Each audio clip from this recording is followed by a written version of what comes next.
Hello बच्चों, आज हम शुरू करेंगे द्विघात समीकरण जिसके कुछ मोस्ट इंपोर्टेंट क्वेश्चन दिए हुए हैं। इससे पहले हम 2 चैप्टरों के मोस्ट इंपोर्टेंट क्वेश्चन करा चुके हैं, जिसकी वीडियो का लिंक मैं डिस्क्रिप्शन में डाल दूंगा और आप उन वीडियो को जाकर अवश्य देखें, जिससे जो आने वाली बोर्ड परीक्षा है 2025 उसमें जो मोस्ट इंपोर्टेंट क्वेश्चन जो हम बताए हैं वो क्वेश्चन उसी में से फंस जाएंगे आपकी बोर्ड परीक्षा में, तो इसीलिए उनको जरूर देखें। आइए अब देखते हैं द्विघात समीकरण के कुछ इंपॉर्टेंट क्वेश्चन जो है। देखिए इसमें पहला क्वेश्चन क्या है, पढ़ते हैं। यदि द्विघात समीकरण 3x² माइनस 6x प्लस के बराबर 0 के मूल समान है तो के का हमें मान बताना है। तो देखिए के का मान, पहले तो द्विघात समीकरण समझिए। द्विघात समीकरण क्या होती है कि जिसमें जो पावर है वो 2 हो, एक चर की जो पावर है वो 2 होनी चाहिए, तो हमें उसे द्विघात समीकरण कहते हैं। तो पहला क्वेश्चन देखिए क्या है, पहले समीकरण हम लिख लेंगे 3x² माइनस 6x प्लस 4 के बराबर 0। ठीक है, तो इसमें क्या कह रहा है, मूल समान है। तो मूल समान होने के लिए एक प्रॉपर्टी होती है कि यदि समीकरण के मूल समान है तो क्या होता है, विविक्त का 0 होता है। विविक्त को हम लिखते हैं डी से, डी बराबर 0 होता है और डी का फॉर्मूला होता है b² माइनस 4ac बराबर 0। अब इसकी कंपेयर कराएंगे, इसकी तुलना करा देंगे ax² minus plus b x plus c बराबर 0 से। अब ए की वैल्यू क्या आएगी, देखिए ए बराबर आएगा 3, बी बराबर आएगा -6 और सी बराबर आएगा के। ठीक है, अब हम ए बी और सी की वैल्यू यहां रख देंगे। तो b² बी क्या है, -6 है, -6 का स्क्वायर करेंगे -4 लिख देंगे। ए की वैल्यू क्या है 3 रखेंगे और सी की वैल्यू है के, तो के रख देंगे यहाँ पर बराबर 0।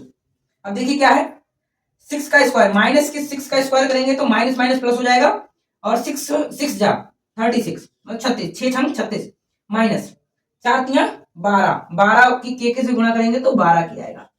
अब ये माइनस में है, उधर पहुंचा देंगे, ये प्लस में हो जाएगा। देखिए और देखिए 36 बराबर 12 के, 12 तिया 36, के की वैल्यू क्या आ गई 3।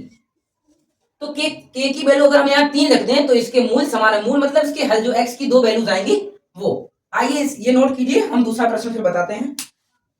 देखिए दूसरा प्रश्न क्या है, पढ़ते हैं, आ जाइए।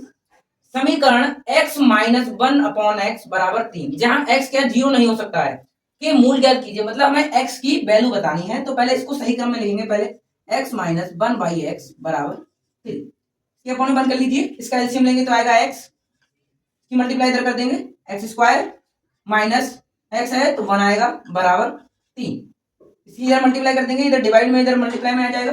देखिए x² माइनस 1 और बराबर 3x, आगे 3x। अब देखिए क्या होता है, इसको हम इधर लेके आएंगे तो x² माइनस 3x और -1 बराबर 0। अब ये हमारे पास एक बन गई है द्विघात समीकरण, जो हमारा चैप्टर है उसी तरह से एक द्विघात समीकरण बनी है, इसको नंबर 1 डाल देंगे। अब हमें इसके मूल मतलब इसके हल बताने हैं कि इसके हल क्या क्या हो सकते हैं।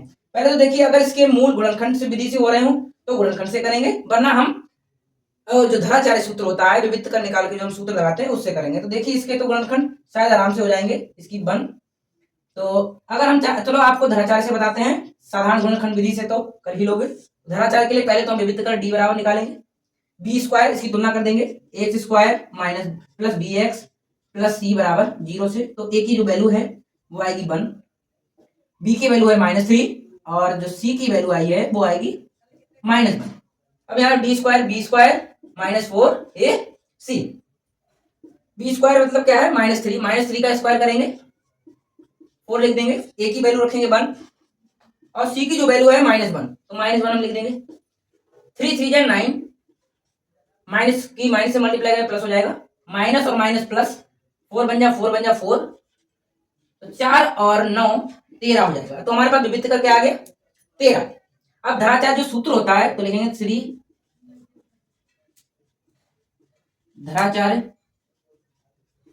धराचार्य सूत्र से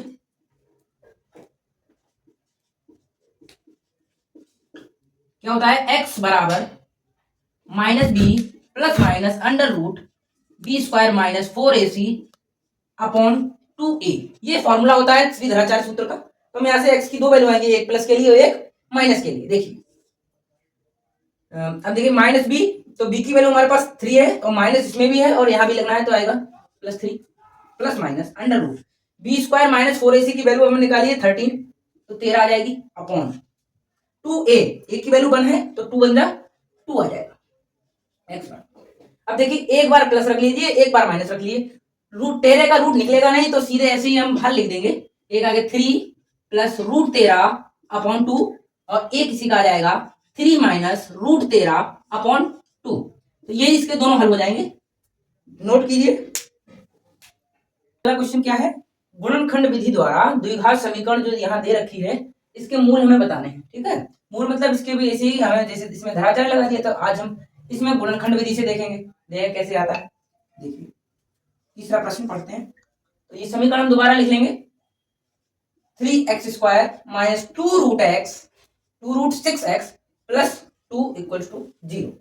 देखिए अब इसको हम तोड़ लेंगे, गुणनखंड ऐसे संभव नहीं दिख रहे हैं तो हम इसको तोड़ेंगे, कैसे तोड़ेंगे, तो √3 इंटू √3, देखिए 3 आ जाएगा, √3 3 हो गए, एक्स स्क्वायर माइनस 2, इसको लिख देंगे √3 और इंटू √2, √3 और √2 √6 हो जाएगा, एक्स लिख देंगे प्लस 2 बराबर, अब ये 2 टाइम्स है तो हम इसको अलग अलग लिख देंगे, तो लिखेंगे √3 into √3 x square minus √3 √2x minus √3 √2x, इसको दो था तो हमने अलग अलग लिख दिया, अगर हम इसको अभी ऐड करेंगे तो -2 आ जाएगा।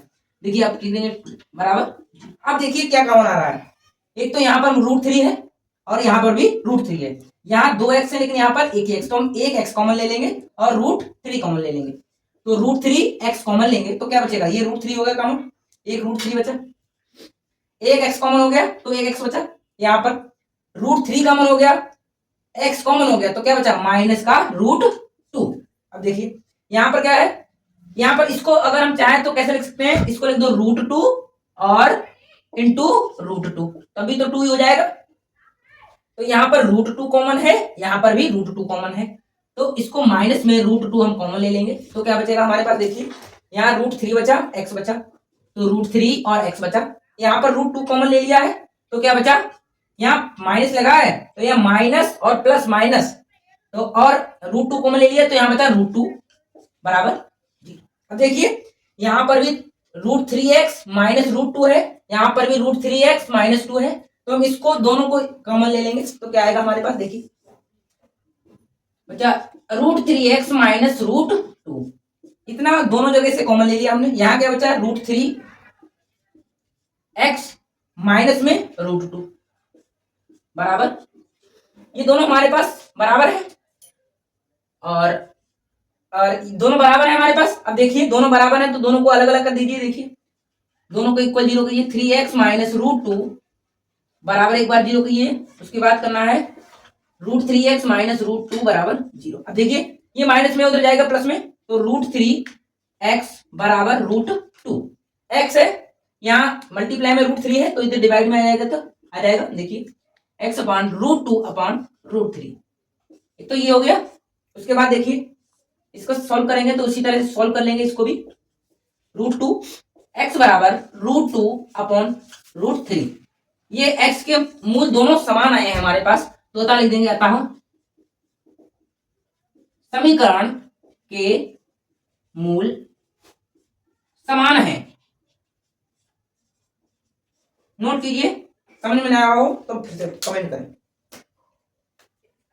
अब चौथा प्रश्न देखिए क्या है, समीकरण 5x square minus 3x plus 2 बराबर 0 के मूलों का योग क्या होगा। मूलों का योग हमें बताना है, एक तो पहले आप इसके गुणनखंड कर लीजिए या धराचार से आप पहले x की वैल्यू निकाल लीजिए, जैसे ऊपर वाले दो क्वेश्चनों में कराई है, उससे फिर आप जो मूल आए उसको फिर ऐड करके लिख दीजिए, उनका योग करके लिख दीजिए। वैसे इसका दूसरा तरीका क्या है, हम इसकी जो तुलना है वो जो इक्वेशन है ax square plus bx plus c बराबर 0 से करेंगे, तो जो a की वैल्यू आएगी, a बराबर आएगा 5, b बराबर क्या आएगा -3, c बराबर क्या आएगा 2, देखिए c बराबर 2 है। अब जो मूलों का योग है उसका एक फॉर्मूला होता है कि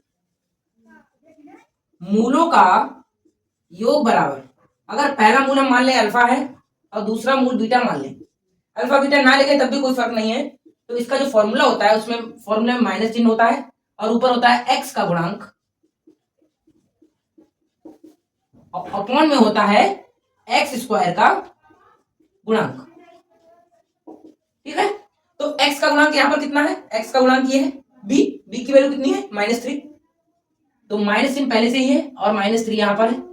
अपॉन में क्या आएगा, एक्स स्क्वायर का गुणांक, एक्स स्क्वायर का गुणांक है ए की वैल्यू हमारे पास है 5, माइनस और माइनस क्या हो जाएगा प्लस, तो 3/5 इसके मूलों का योग हो जाएगा। अगर इसी तरह हम मान लो कि यहां पर मूलों का योग की जगह पर मूलों का गुणनफल दिया होता तो हम क्या करते, तो इसी तरह से करते, यहां पर फॉर्मूला जो है वो लगता मूलों का गुणनफल का फॉर्मूला जो होता है वो होता है अचर पद अपॉन एक्स स्क्वायर का गुणांक। इसमें अचर पद मतलब जो सी है, कोफिशिएंट है 2 है तो यहां पर लिख देंगे 2 अपॉन एक्स स्क्वायर का गुणांक तो वही है 5, तो यहां 5 लिख देंगे। तो जो मूलों का गुणनफल है अगर पूछ ले तो इस तरह से निकालेंगे, अगर योगफल पूछ रहा है तो हम इस तरह से निकाल देंगे। ठीक है, तो नोट कीजिए। इसी प्रकार जो आगे आने वाले दिनों में जो इंपॉर्टेंट चैप्टर्स रह गए हैं उनके जो इंपॉर्टेंट क्वेश्चन हैं वो हम इसी चैनल पर कराएंगे, तो आप इस चैनल को सब्सक्राइब कर लें और अगर वीडियो अच्छी लगी हो तो लाइक करें और अपने दोस्तों के साथ शेयर करें। धन्यवाद।